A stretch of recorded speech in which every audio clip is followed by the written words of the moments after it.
यानंतर आपण पाहूया ग्रुप अल्गी। यांची साईज असते 10 मायक्रोमीटर टू 100 मायक्रोमीटर। त्यानंतर यांचं दुसरं कॅरेक्टर आहे, अल्गी ज्या आहेत त्या युनिसेल्युलर पण असतात,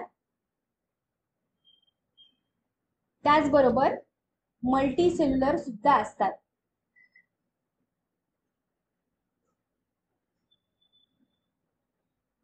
तिसरं आणि महत्त्वाचं कॅरेक्टर म्हणजे अल्गी ह्या ग्रीन कलर्ड असतात, म्हणजे अल्गीचा कलर हा ग्रीन असतो आणि म्हणूनच त्यांना फोटोसिंथेटिक असं म्हटलं जातं। म्हणजे अल्गी ह्या फोटोसिंथेसिस करू शकतात, कारण त्यांच्या बॉडीमध्ये क्लोरोप्लास्ट नावाचा एक ऑर्गन प्रेझेंट असतो, ज्यामध्ये क्लोरोफिल असतं आणि क्लोरोफिल हे पिगमेंट त्यांना फोटोसिंथेसिस करण्यासाठी मदत करतं। म्हणजे मोस्ट ऑफ अल्गी जे आहेत ते स्वतःचं अन्न स्वतः बनवतात। हे त्यांचं एक महत्त्वाचं कॅरेक्टर आहे। त्यानंतरचं कॅरेक्टर आहे लोकेशन। तर कुठल्याही मॉइश्चर किंवा शेडी प्लेसेस मध्ये आपल्याला अल्गी पाहायला मिळते। एखाद्या वेळेस पावसाच्या सीझन मध्ये तुम्ही तुमच्या घराच्या भिंतीवरती सुद्धा थोडंसं ग्रीन कलरचा एखादा लेअर तयार झालेला पाहिला असेल, तर ती जी ग्रीन कलरची लेअर असते तीच अल्गी असते। म्हणजे जिथे काही मॉइश्चर कंटेंट प्रेझेंट असतील किंवा पाण्याचं थोडंसं शिडकाव झालेला असेल, तर त्या ठिकाणी अल्गी जन्म घेतात आणि त्या ग्रीन असल्यामुळे त्या फोटोसिंथेसिस करतात आणि त्यांच्यामुळे त्यांची संख्या ही वाढत राहते। मोस्ट ऑफ अल्गीला आपण इझिली पाहू शकतो, कारण त्यांची साईज हे इतर ऑर्गॅनिझमच्या कंपॅरिझन मध्ये खूप मोठी असते।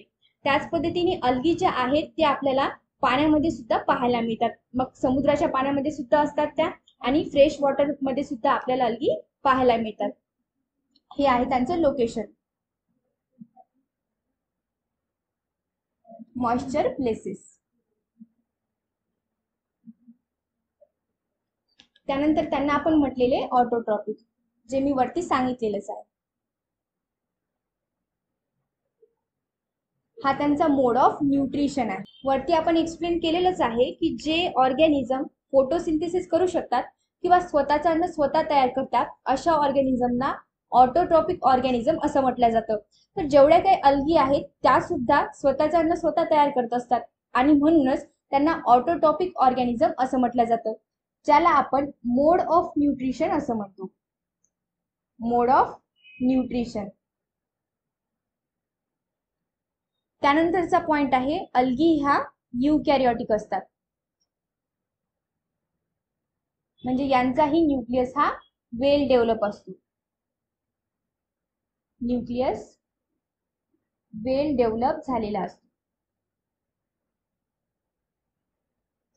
आता आपण काही एक्झाम्पल पाहूयात, ज्यामध्ये फर्स्ट एक्झाम्पल आहे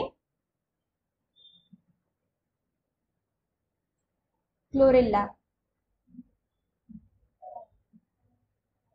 सेकंड आहे क्लॅमिडोमोनास। तर हे काही कॉमन एक्झाम्पल आहेत अल्गीचे, जे आपल्याला या फॅमिलीमध्ये पाहायला मिळतात।